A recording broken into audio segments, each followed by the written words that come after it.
The CEO opens his pantry and finds a little girl asking, "Do you have leftovers?" It breaks his heart. Before we begin this beautiful story, subscribe and tell us where you're watching from. If a little girl asked you for leftovers, would you help her? Let us know in the comments.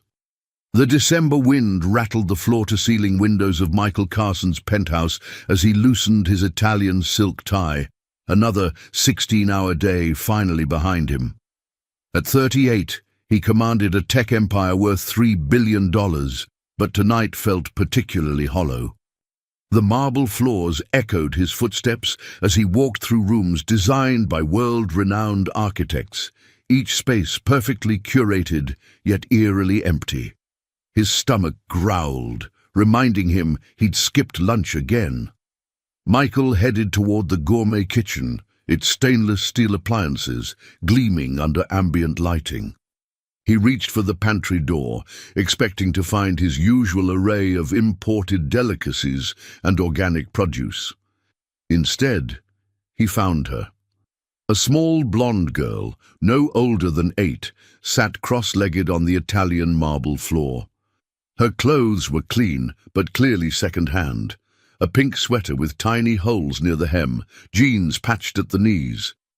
In her lap sat an empty white plate, and clutched in her small hands was a piece of cardboard with leftovers written in careful, childish letters.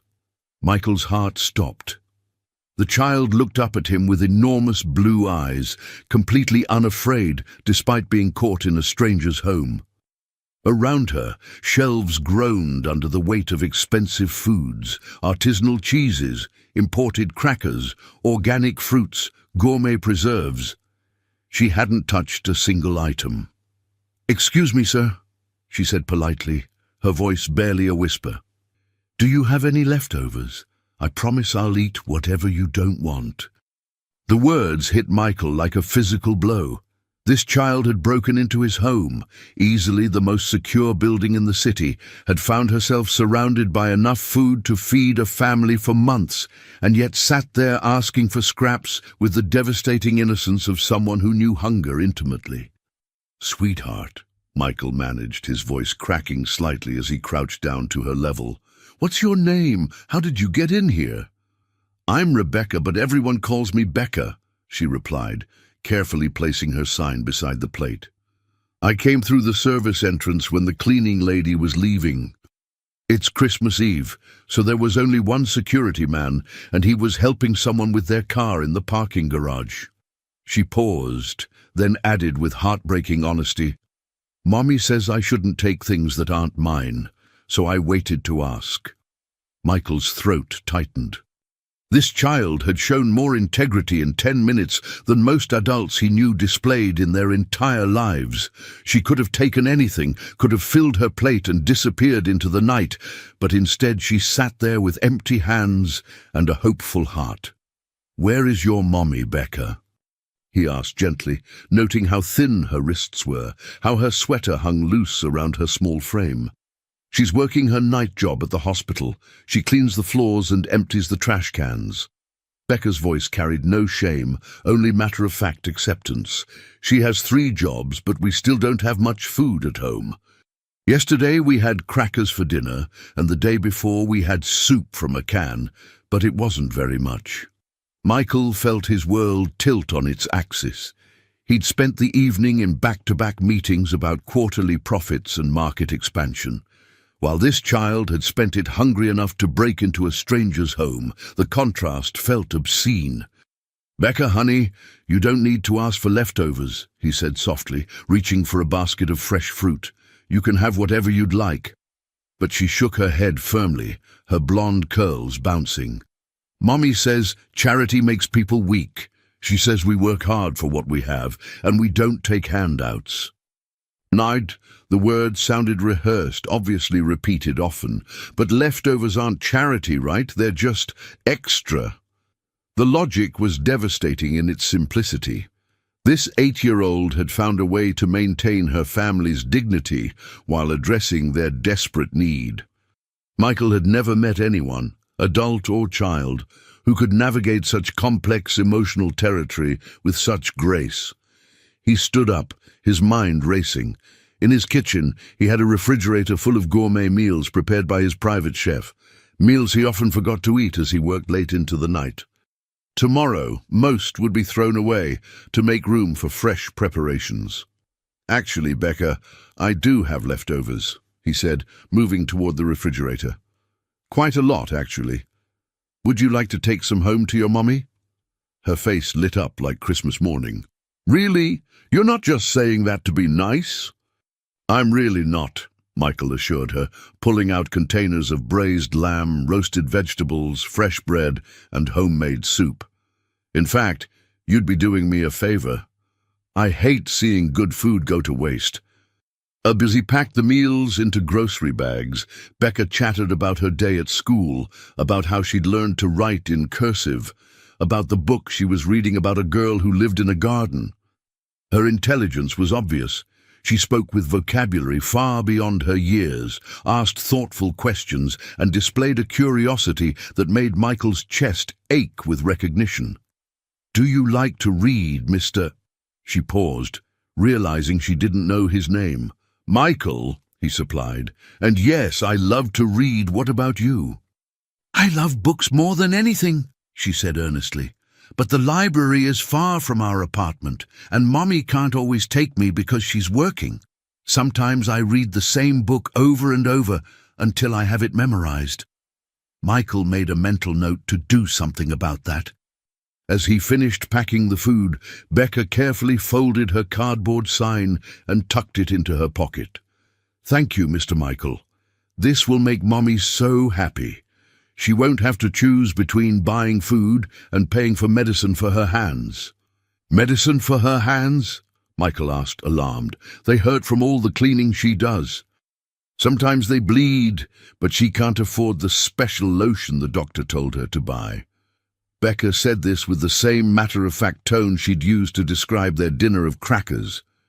Michael felt rage building in his chest, not at this child or her mother, but at a world that allowed such unnecessary suffering. He walked Becca to the service entrance, making sure she could carry the bags safely. "Becca," he said, as she prepared to leave, "would it be okay if you came back? Maybe we could read together sometime." Her smile could have powered the entire building. "I'd like that very much, Mr. Michael, but I should ask Mommy first." Nadud. As she disappeared into the December night, Michael stood in his empty penthouse, surrounded by luxury that suddenly felt meaningless. For the first time in years, he'd encountered something real, something that mattered more than quarterly reports and board meetings. He didn't sleep that night. Instead, he sat by his window, watching the city lights twinkle below, thinking about blue eyes and handwritten signs and a child who had shown him more about dignity and grace than any business school ever could. Tomorrow, everything would change.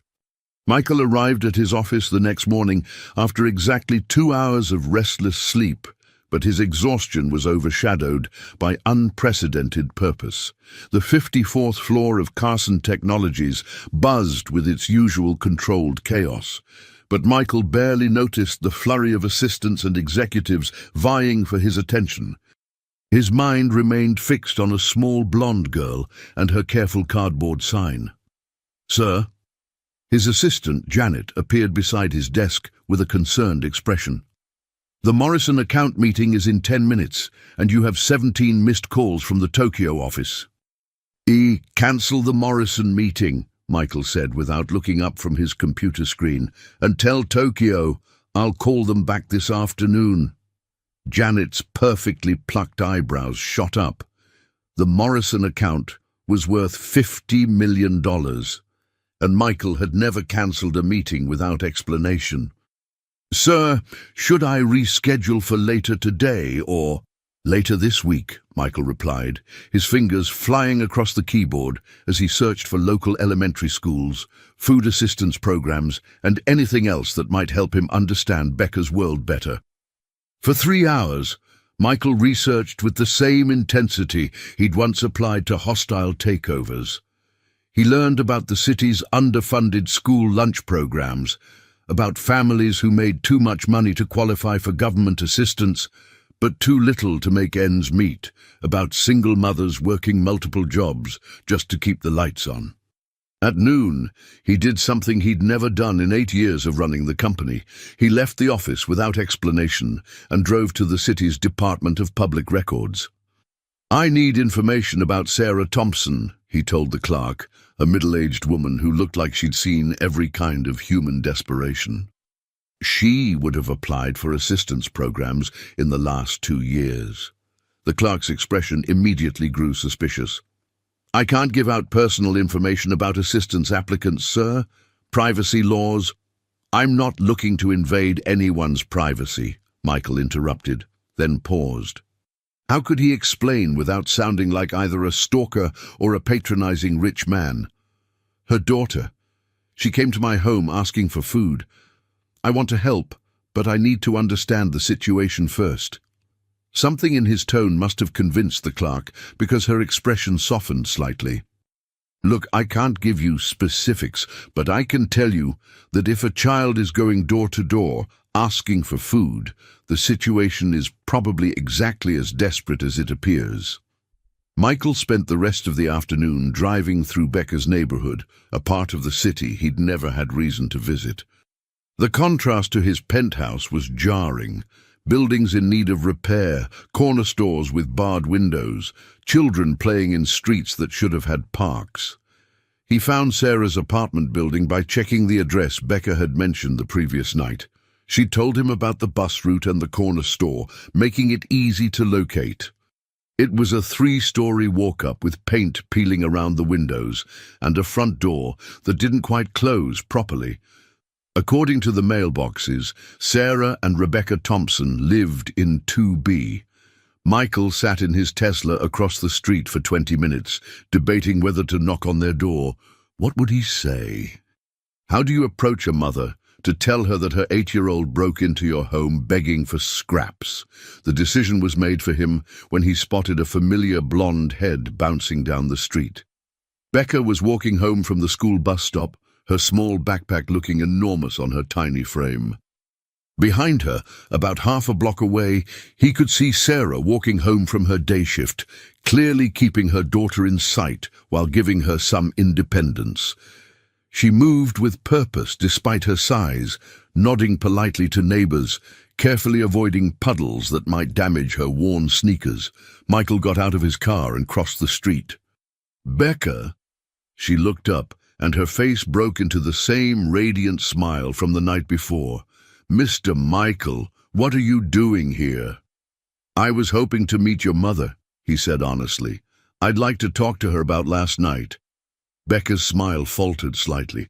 "Are you going to tell her I broke into your house? She'll be really upset. She taught me never to go into places without permission." "No, sweetheart, I'm not going to get you in trouble." Michael knelt down to her level. "I just want to make sure you and your mummy are okay."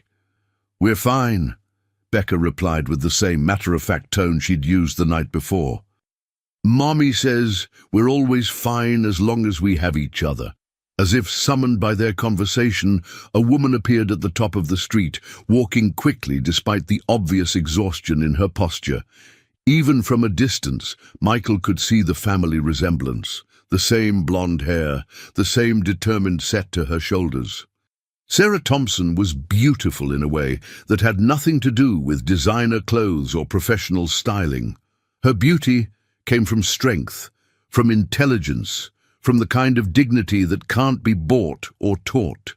She wore scrubs under an old winter coat, and her hands, even from across the street, showed the signs of hard physical labor. "Becca!" Sarah called, concern evident in her voice as she noticed her daughter talking to a stranger. "Honey, come here, please." Michael straightened as Sarah approached, her protective instincts clearly on high alert. Up close, he could see the exhaustion around her eyes, the thin line of her mouth that spoke of constant worry, the way she positioned herself slightly in front of Becca. "Mom, this is Mr. Michael," Becca announced cheerfully. "He's the one who gave us the leftovers last night." Sarah's face went through a series of expressions. confusion, realization, and then something that looked like mortification. "Oh, God," she whispered. "Becca, what did you do?"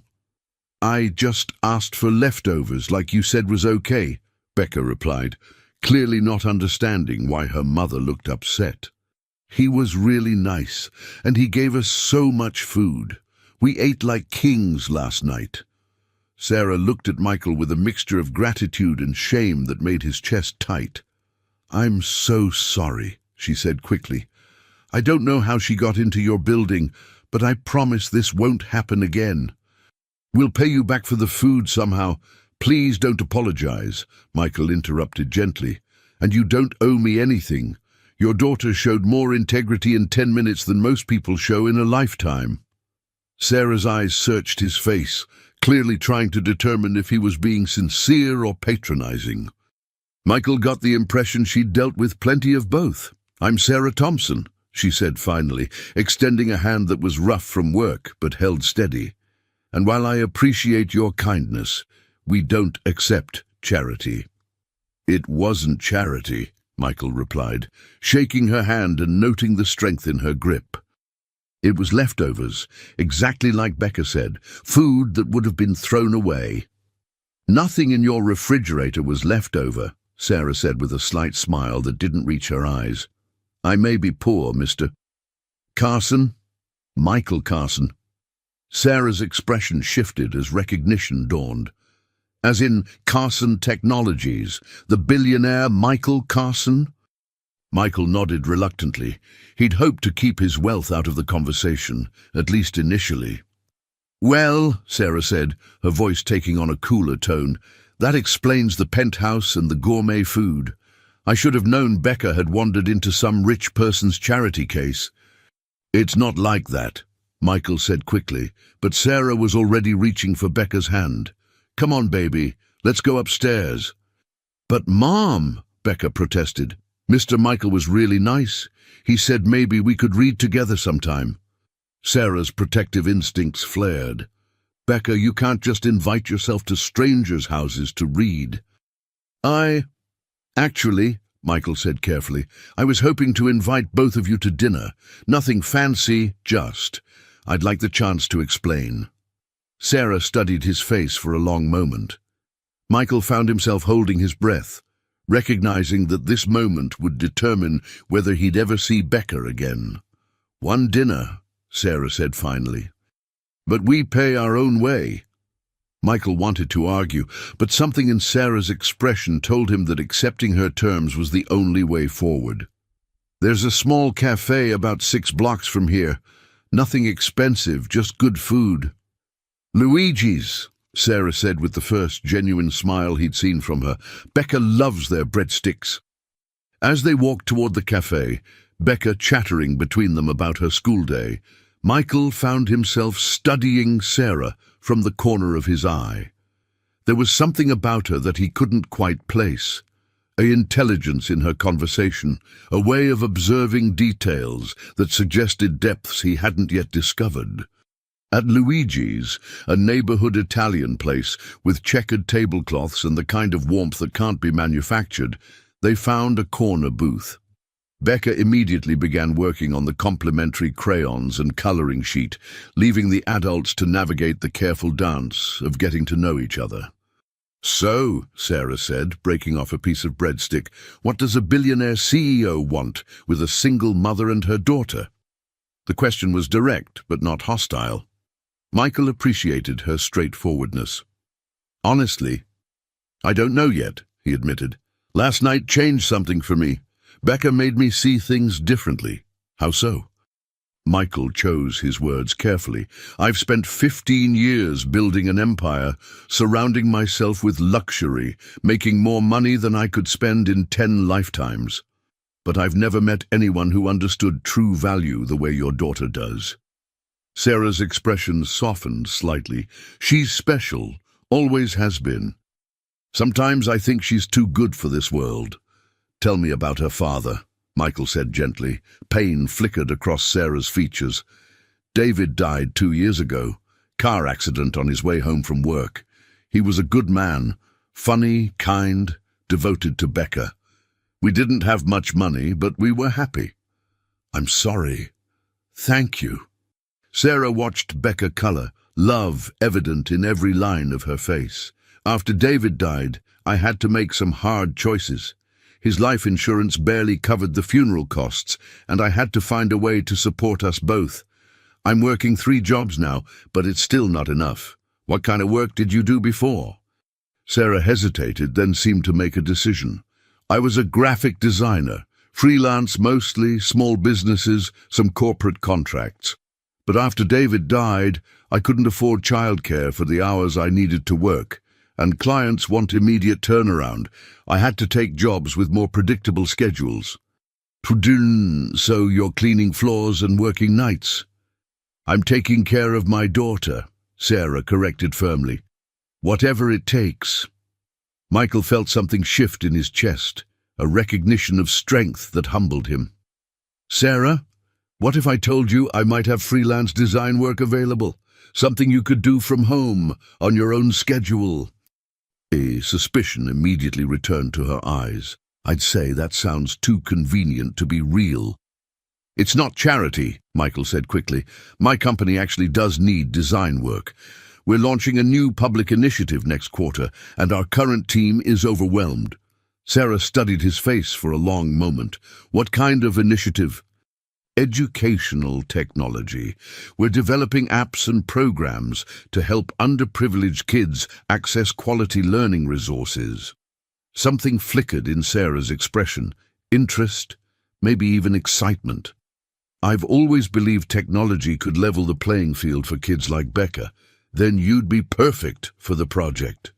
For the next hour, they talked about design, about technology, about the challenges facing families like Sarah's.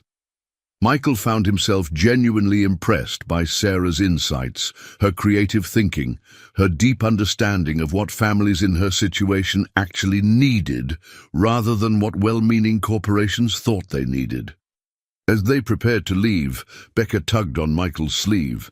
Mr. Michael, can I ask you something? Of course, sweetheart. Are you lonely? You have such a big house, but it feels really quiet.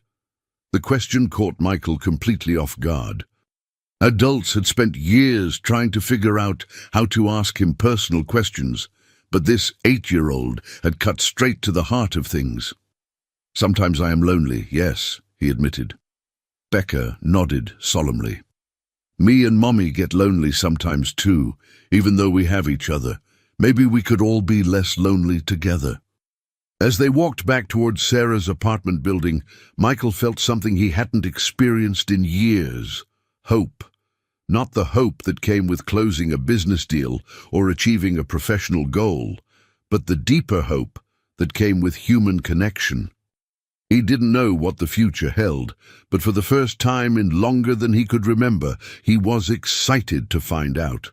3 weeks into their unlikely friendship, Michael found himself completely reorganizing his life around an 8-year-old's schedule.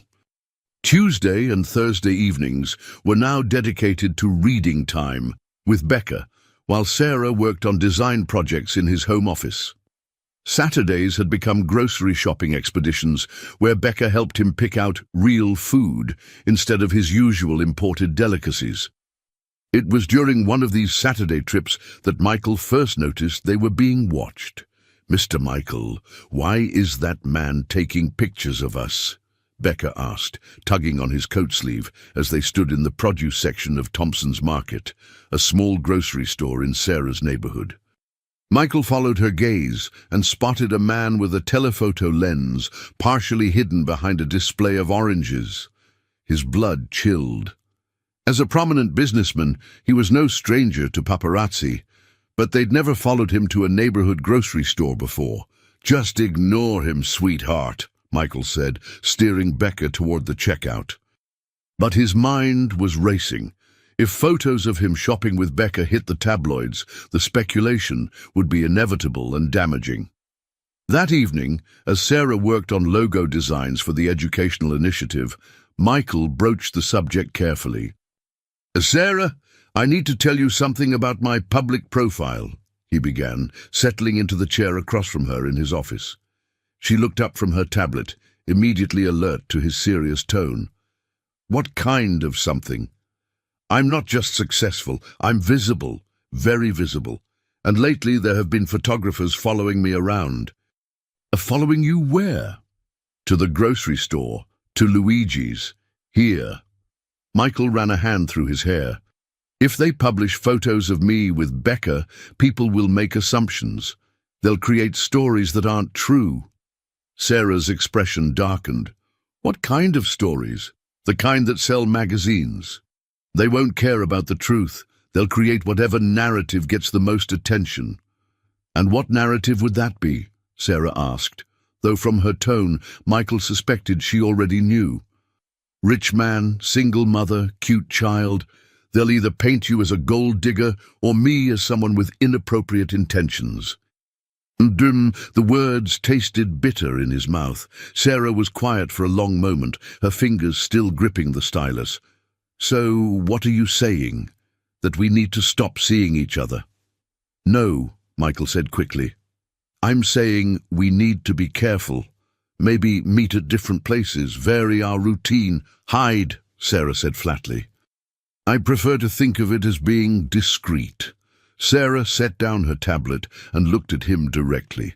Michael, I appreciate everything you've done for us. The work, the friendship, the way you've been with Becca. But I won't live my life hiding in shadows, because some people might think poorly of a poor woman spending time with a rich man. It's not about what people think of you, isn't it? Sarah stood up, pacing to the window. You're worried about your reputation, about how it looks for Michael Carson to be slumming it with the cleaning lady. That's not fair, and you know it. Do I? Sarah turned back to face him. Because from where I'm standing, it looks like you're asking me to make myself smaller so you can stay comfortable. Michael felt frustration building in his chest. I'm trying to protect you. Both of you. You have no idea what the media can do to people's lives. And you have no idea what it's like to live your life apologizing for existing, Sarah shot back. I've spent 2 years working myself to the bone, taking whatever jobs I could find, watching my daughter grow up too fast because we don't have choices. For the first time in months, Becca has been genuinely happy. She talks about you constantly, lights up every time we come here. And you want me to explain to her that we have to sneak around now because someone might take our picture. The argument was interrupted by a small voice from the doorway. Why are you fighting? Both adults turned to see Becca standing in the entrance to the office, her face crumpled with worry. She'd been reading in the living room while they worked, and their raised voices had obviously carried. We're not fighting, baby, Sarah said quickly, moving to kneel beside her daughter. We're just discussing something. It sounds like fighting, Becca said solemnly. Are you mad at Mr. Michael? Sarah glanced back at Michael, and he could see the conflict in her eyes, her protective instincts warring with her desire not to hurt her daughter. Sometimes adults disagree about things, Michael said gently, joining them. But that doesn't mean we stop caring about each other. Are we still going to read tomorrow? Becca asked, her voice small. Michael looked at Sarah, knowing that his answer would determine the future of all their relationships. That depends on your mom. Sarah was quiet for a long moment, studying her daughter's face. Finally, she sighed. Yes, sweetheart, we're still going to read tomorrow. That night, after Sarah and Becca had gone home, Michael stood in his empty penthouse trying to understand what had just happened. He'd tried to do the right thing, tried to protect them from the ugly side of his public life, but somehow he'd made everything worse. His phone buzzed with a text from an unknown number. Saw the photos from this week. Interesting new friends. We should talk soon. James Morrison. Michael stared at the message, his stomach sinking. James Morrison was the CEO of Morrison Industries, a business rival known for his ruthless tactics and his network of media contacts. If Morrison had been having him watched, photos would surface within days. 3 days later brought confirmation of his worst fears. Billionaire's secret family? screamed the headline across the front page of 3 different tabloids. The photos were grainy, but clear enough. Michael and Becca at the grocery store, Sarah and Michael walking into Luigi's, all 3 of them leaving his building together. The articles were worse than the headlines. Speculation about secret relationships, questions about Becca's paternity, insinuations about Sarah's motives, everything Michael had feared and more. Michael's assistant fielded 17 calls from reporters before 9 a.m. His board of directors requested an emergency meeting. His mother called from Florida demanding explanations. But the call that mattered most came at 10:30. "Michael?" Sarah's voice was tight with controlled emotion. "We need to talk." They met at a small park halfway between their neighborhoods, away from cameras and curious eyes. Becca was at school, giving them privacy to address the crisis. "I've seen the papers," Sarah said without preamble. "All of them. Sarah, I'm so sorry. I knew this might happen, but I never imagined it would be this ugly." "They're calling me a prostitute," Sarah said flatly. "They're questioning whether Becca is your daughter. One article suggested that I seduced you to get money for my troubled child." Michael felt sick. "None of that is true." "Everyone who matters knows it's not true." "Do they?" Sarah pulled out her phone, showing him a screenshot. "Because I got fired from my hospital job this morning. Apparently, my questionable associations make me unsuitable for working around vulnerable patients." The words hit Michael like a physical blow. "Sarah, no. We can fight this with what? My team of high-powered lawyers." Sarah's laugh held no humor. "Michael, I can't afford to fight this. I have a daughter to think about." "So, what are you saying?" Sarah was quiet for a moment, watching a group of children play on the swings. "I'm saying that maybe you were right about being careful. Maybe we moved too fast, got too comfortable. You want to stop seeing each other. I want to protect my daughter." Sarah's voice broke slightly. "This morning, Becca asked me why the mean people on TV were saying bad things about us. She wanted to know if she did something wrong. An 8-year-old shouldn't have to deal with that." Michael felt his world tilting. There has to be another way. "Is there? Because from where I'm sitting, the only way this stops is if we stop." They sat in silence for several minutes, both lost in their own thoughts. Finally, Michael spoke. "What if I hired you officially, full-time with benefits, working from home? It would give you financial security and legitimize our professional relationship." Sarah shook her head. "That just feeds the narrative that I'm using you. Besides, one job isn't enough to undo the damage. I need 3 sources of income to make rent, remember? Then I'll make sure the salary covers everything." "Ooh, and then I really would be a kept woman, wouldn't I?" Michael realized with growing despair that every solution he offered only confirmed Sarah's worst fears about their relationship. In trying to help, he was inadvertently proving the media's point. "Sarah, I care about you. Both of you. This isn't just charity or guilt. You've become important to me." "I know," Sarah said softly. "That's what makes this so hard."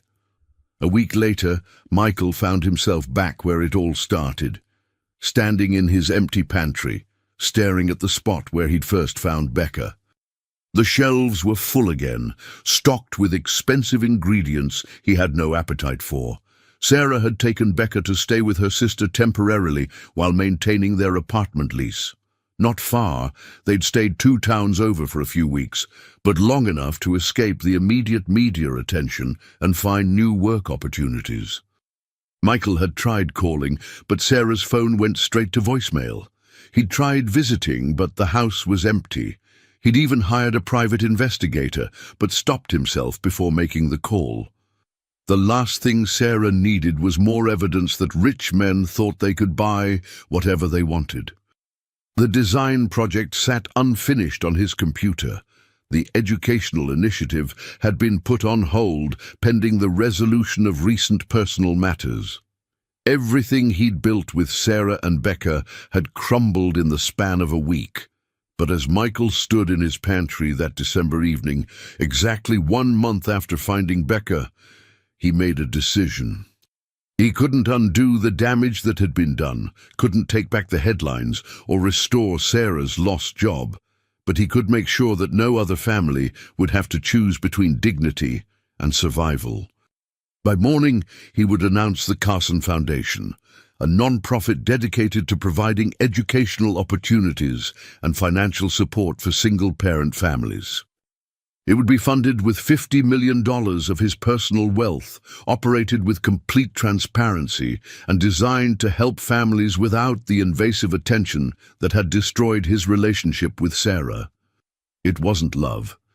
It wasn't the family he'd begun to dream of, but it was something good that could come from something broken.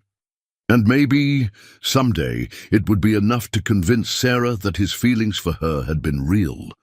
6 months after Sarah and Becca had temporarily relocated to escape the media storm, Michael Carson stood before the largest corporate board meeting of his career, about to announce the most ambitious philanthropic venture in Carson Technology's history. The Carson Foundation would launch with $100 million, double his original plan, and would fundamentally change how his company approached social responsibility.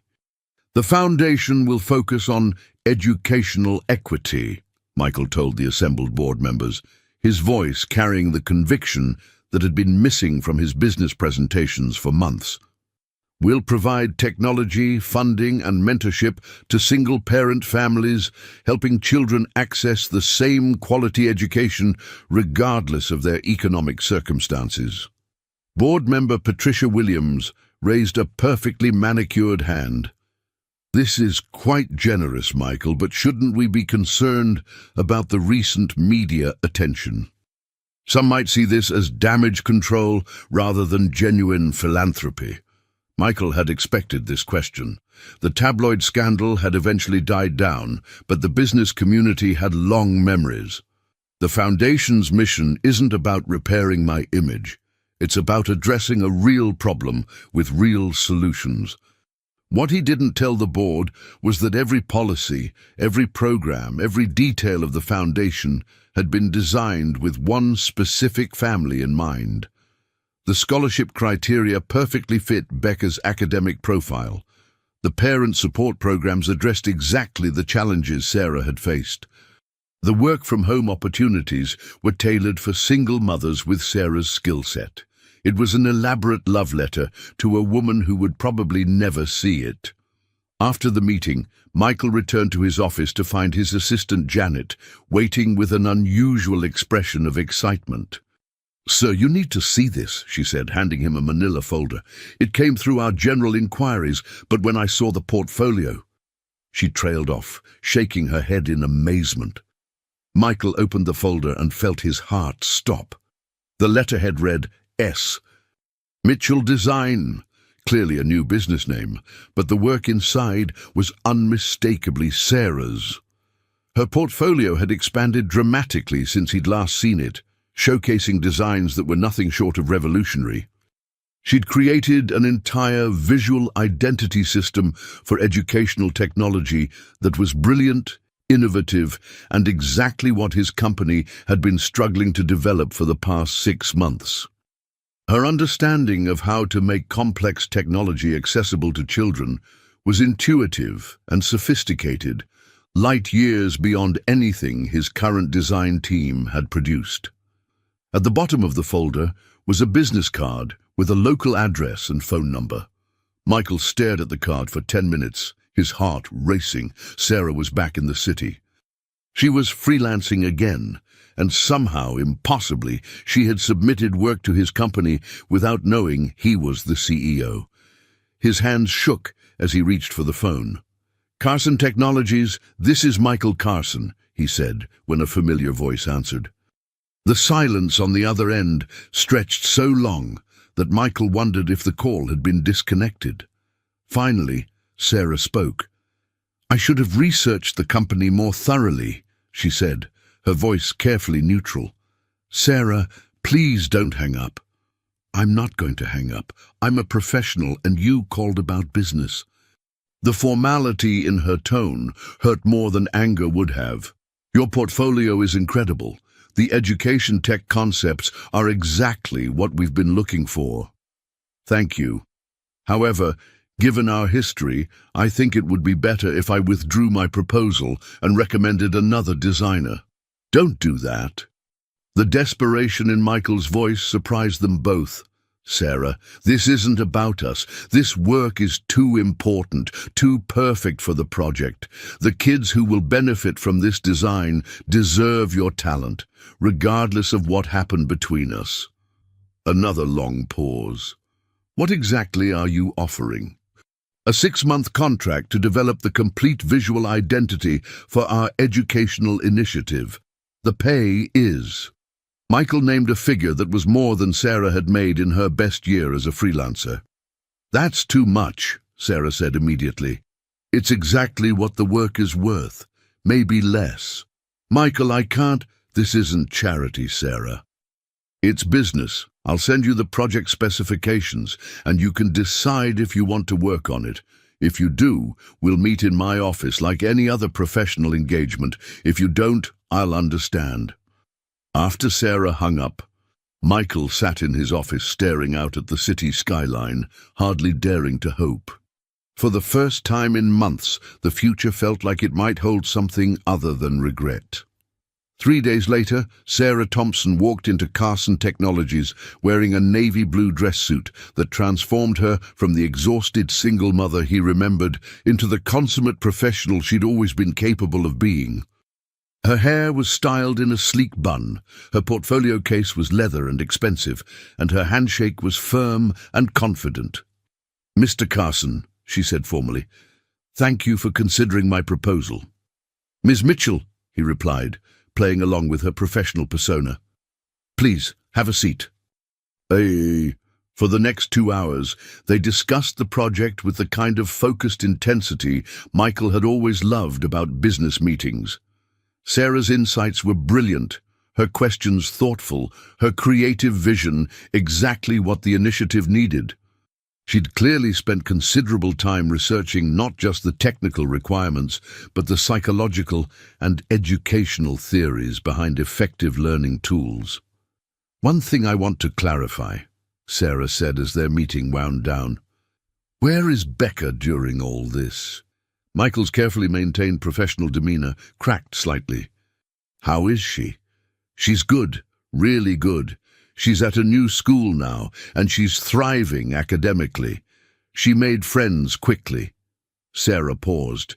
"She asks about you sometimes." "What do you tell her?" "That you're busy with your important work, but that you think about her too." Michael felt his throat tighten. "I do think about her, every day." "I know."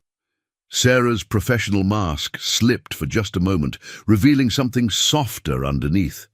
"She's at my sister's house during the day while I work. Safe, supervised, happy." "I'm glad." They scheduled weekly progress meetings, and over the following month, Michael watched Sarah transform the entire vision for his educational initiative. Her designs weren't just beautiful, they were intuitive, engaging, and demonstrated a deep understanding of how children actually learned. But more than that, he got to watch Sarah step into her professional power in a way she'd never had the opportunity to do before.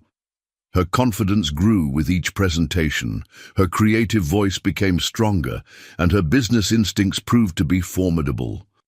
"You're wasting your talent on freelance work," Michael told her after she delivered a particularly brilliant presentation to his development team. "You should be running your own design agency." "Agencies require capital, office space, employees," Sarah replied pragmatically. "Single mothers don't get small business loans very easily." "What if you had a silent partner, someone who could provide startup capital in exchange for a percentage of the business?" Sarah's expression immediately became wary. "Michael, not me," he said quickly. "I know someone who specializes in investing in women-owned businesses. Dr. Catherine Chen. She runs a venture capital firm focused specifically on supporting female entrepreneurs. I could make an introduction. Why would you do that? Because you're brilliant, and the world needs more brilliant people running businesses instead of just working for them. That evening, as Michael reviewed Sarah's latest designs, his assistant knocked on his office door. "Sir, there's a problem. James Morrison is here to see you, and he's not alone."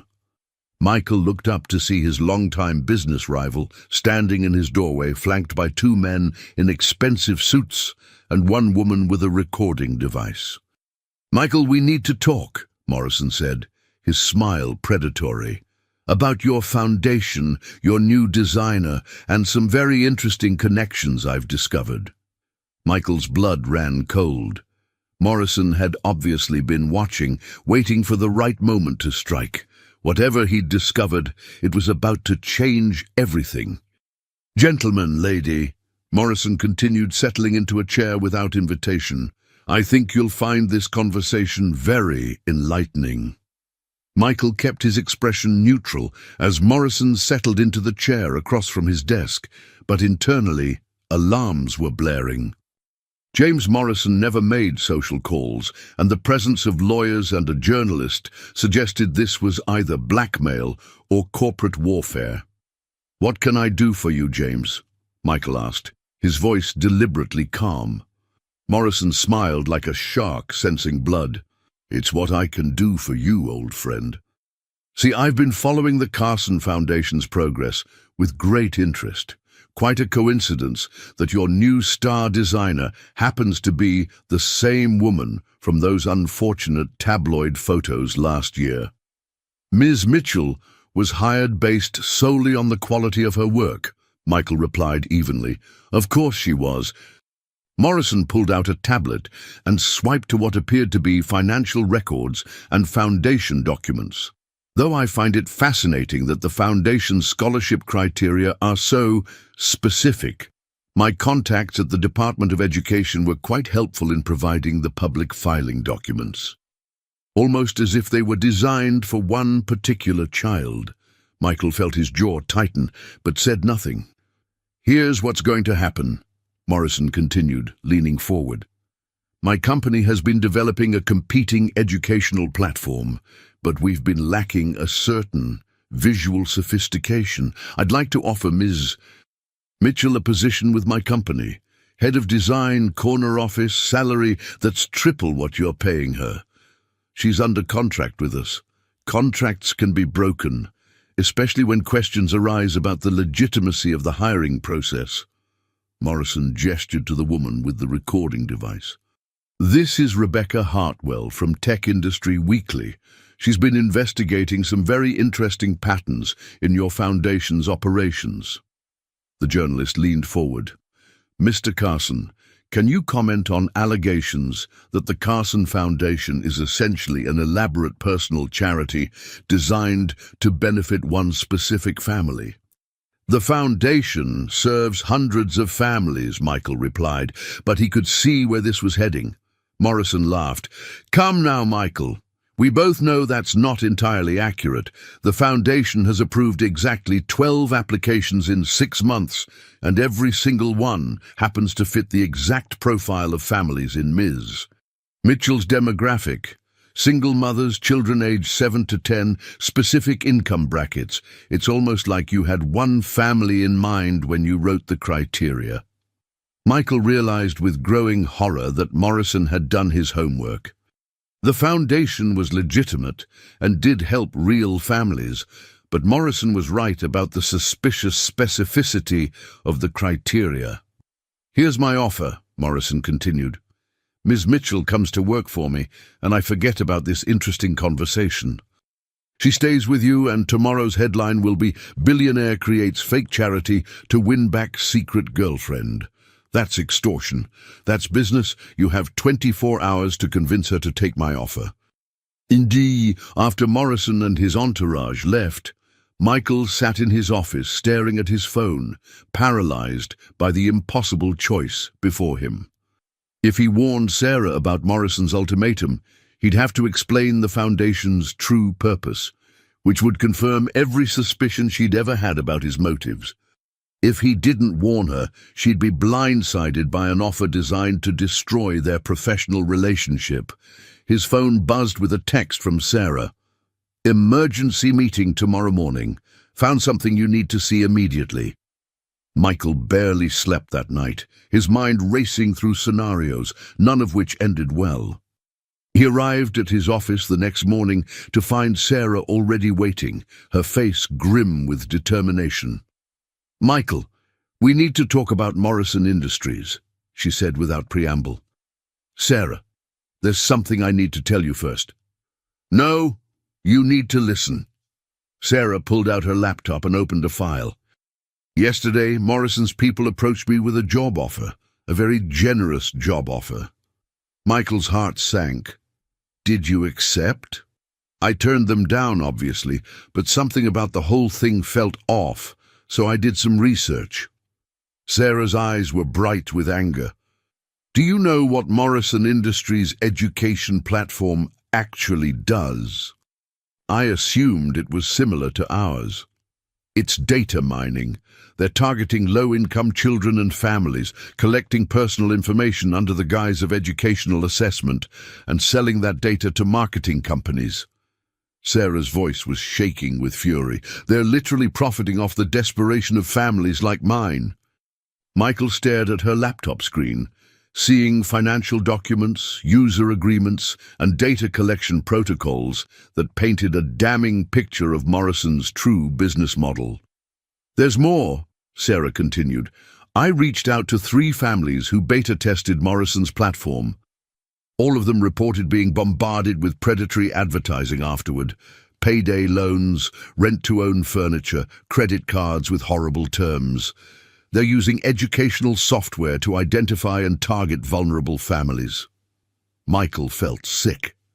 "Sarah, Morrison was here yesterday. He knows about us, about the Foundation. He's threatening to go public unless you take his job offer. Let him." Sarah's response surprised Michael with its vehemence. "Because I found something else in my research." She opened another file, this one containing what appeared to be internal Morrison Industries communications. "Morrison isn't just trying to steal me from you," Sarah said. "He's planning to destroy Carson Technologies entirely. He's been systematically sabotaging your business relationships, spreading rumors about your financial stability, and positioning himself to buy out your company at a fraction of its value." Michael scanned the documents, his anger building with each revelation. Morrison had been playing a long game, using the tabloid scandal as just the opening move in a comprehensive attack on Michael's empire. "How did you get these documents?" Sarah smiled grimly. "Morrison's head of security has a gambling problem. He's been selling information to pay off debts. It took me 3 days and $2,000, but I now have everything Morrison doesn't want you to see." "Sarah, this is incredibly dangerous. If Morrison finds out you have these..." "He won't, because we're going to give him exactly what he wants." Sarah's eyes were blazing with determination. "I'm going to take his job offer." "Absolutely not. Michael, listen to me. Morrison thinks he's won, which means he'll get careless. If I'm inside his organization, I can gather evidence of the data mining operation and the corporate sabotage. We can take him down and protect the families he's targeting. I've already spoken with Agent Chen from the FBI. They need someone with legitimate access to his files.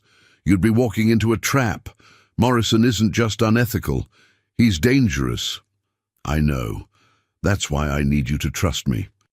Michael stared at the woman who had transformed from a desperate single mother into a corporate strategist capable of outmaneuvering one of the most ruthless businessmen in the city. The courage in her eyes reminded him of Becca asking for leftovers instead of stealing food. "What do you need from me?" For the next 6 hours, they planned the most elaborate corporate sting operation Michael had ever been part of. Sarah would accept Morrison's offer and gather evidence from the inside, while Michael used his business connections to build a case against Morrison Industries. There's one more thing, Sarah said as they finalized their strategy. When this is over, when Morrison is finished and the families are protected, I want to talk about us. Michael's heart stopped. Us? Michael, I know about the foundation. I've known since the first week. Sarah's voice was soft but steady. I know the scholarship criteria were written for Becca. I know the support programs address exactly the problems I was facing. I know you built an entire charitable organization around the idea of helping families like mine. Sarah, I also know that in 6 months of working together, you never once asked for anything in return, never leveraged your feelings for professional advantage, never made me feel like I owed you anything beyond good work. She paused.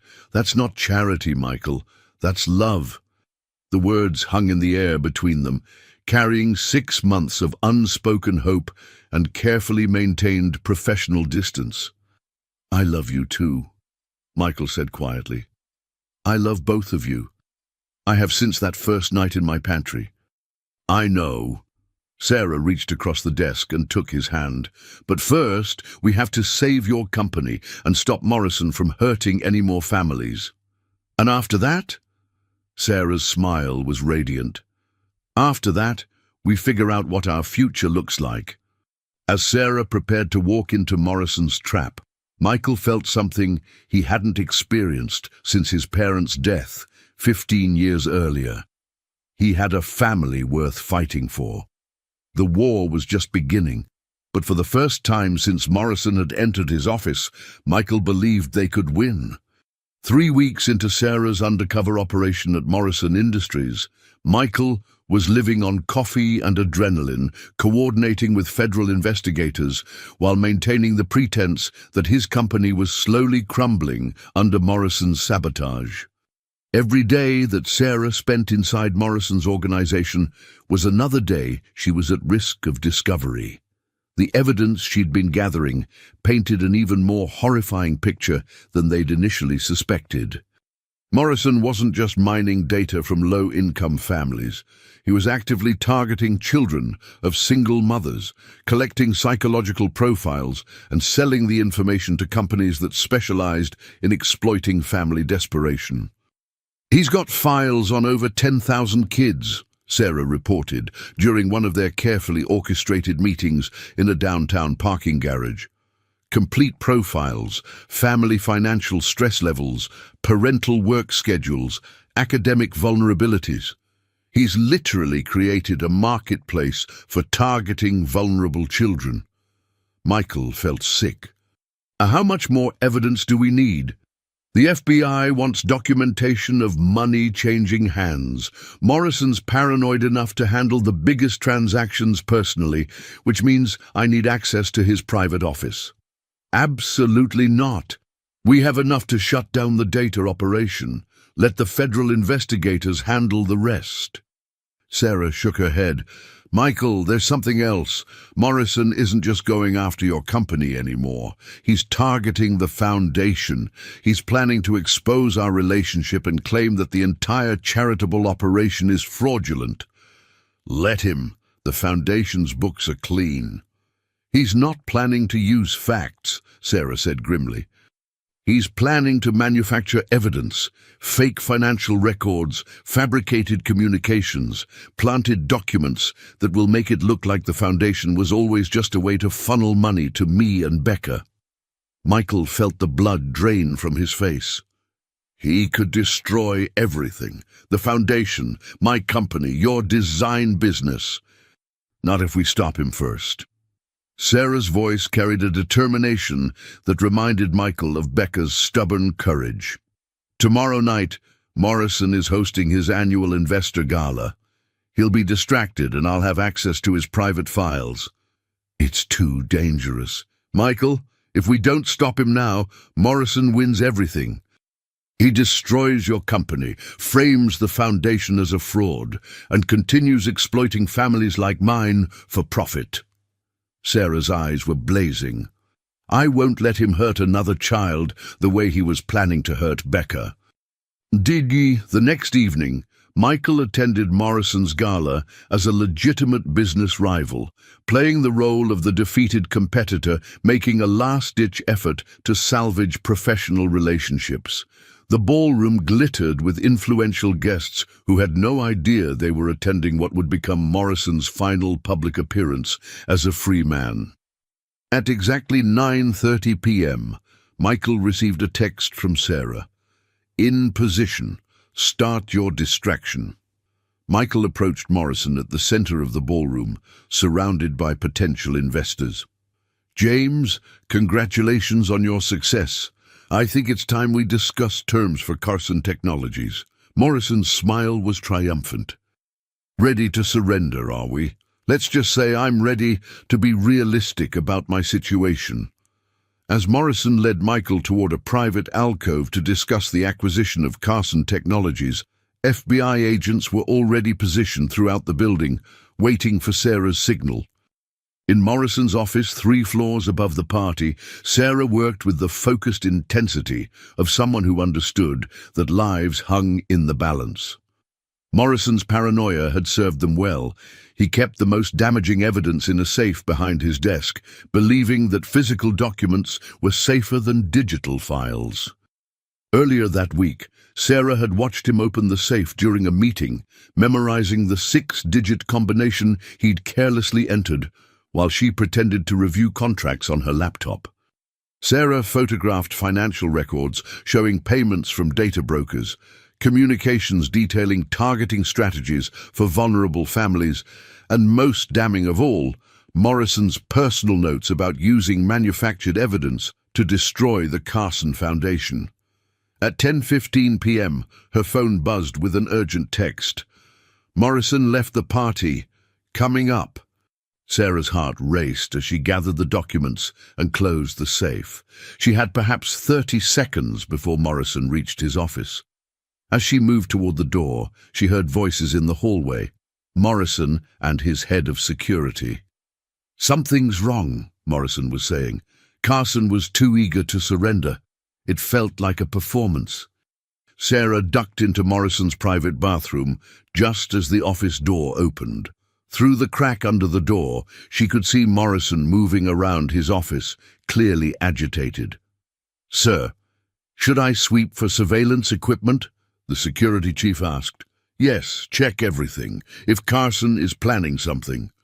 Sarah held her breath as footsteps moved around the office. Her phone vibrated silently with another text from Michael. "FBI in position. Get out now." But escape was impossible. Morrison and his security chief were between her and the exit, methodically checking every corner of the office. Sarah closed her eyes and prepared herself for discovery. Then the fire alarm began blaring. "Sir, we need to evacuate," the security chief shouted over the noise. "This isn't a coincidence," Morrison snapped, but protocol demanded that they leave immediately. As soon as their footsteps receded, Sarah emerged from the bathroom and rushed toward the door. In the hallway, she merged with the stream of evacuating guests and employees, making her way toward the stairwell where Michael was waiting. "Did you get it?" he asked as they descended with the crowd. "Everything. Financial records, communications, plans for framing the foundation. Morrison is finished." At the bottom of the stairwell, FBI agent Patricia Chen was waiting with a team of federal investigators. "Miss Mitchell, do you have the evidence?" Sarah handed over the files and photographs. "Everything Morrison doesn't want you to see." What followed was swift but thorough. Morrison was arrested at his home at 6 a.m. the next morning after a 3-week federal investigation, charged with corporate fraud, conspiracy, and violations of federal data protection laws. The evidence Sarah had gathered provided the final pieces of a case the FBI had been building for months. Within 30 days, the investigation led to the arrest of 12 other executives and the complete shutdown of Morrison Industries' education division. More importantly, the 10,000 families whose children had been targeted were notified and protected from further exploitation. 6 months later, Michael and Sarah stood in the same downtown park where they'd once discussed ending their relationship, watching Becca play on the swings with 3 other children whose families had been helped by the Carson Foundation. "Daddy Michael, push me higher!" Becca called out, her laughter carrying across the playground. Michael still felt a thrill every time she called him that. They'd been married for 2 months, a small ceremony attended by Sarah's sister, a few close friends, and Michael's entire board of directors, who had universally fallen in love with their CEO's new family. "The Foundation's first annual report comes out next week," Sarah said, leaning against Michael's shoulder as they watched their daughter play. "We've helped over 300 families so far." "Our foundation," Michael corrected gently.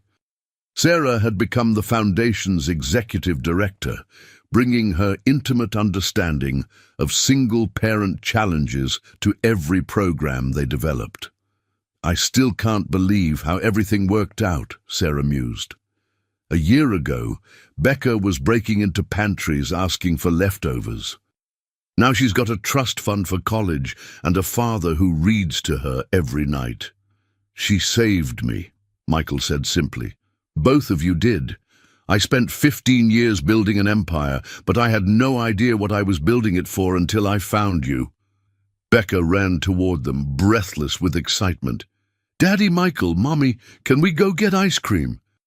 "Jenny's mom said there's a new place that has 27 flavors."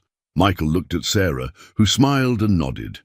As they walked toward the ice cream shop, Becca between them holding both their hands, Michael reflected on how profoundly his life had changed since that December evening when he'd opened his pantry to find an 8-year-old with a cardboard sign.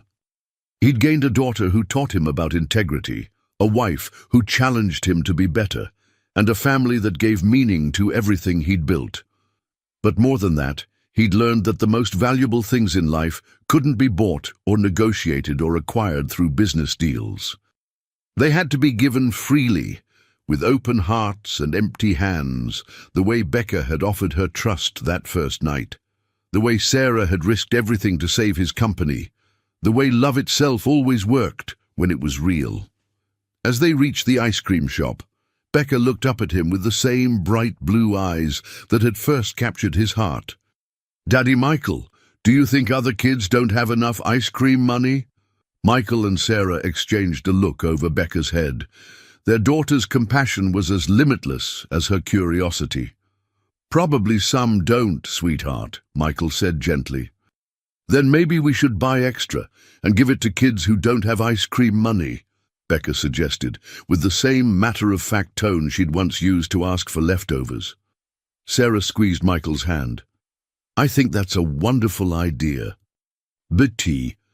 And so they did, just as they would continue doing for the rest of their lives, looking for ways to share their abundance with those who needed it most, building a legacy of generosity that started with a little girl's hunger and grew into something that would touch thousands of lives.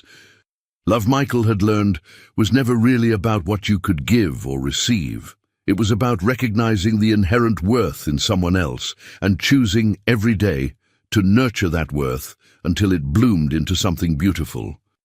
As they sat in the ice cream shop, watching Becca carefully count out money to buy cones for 2 other children whose mother was counting coins in her purse, Michael knew that his daughter understood this lesson better than most adults ever would. The leftover heart he'd thought was broken beyond repair had become the foundation for the richest life he'd ever imagined possible.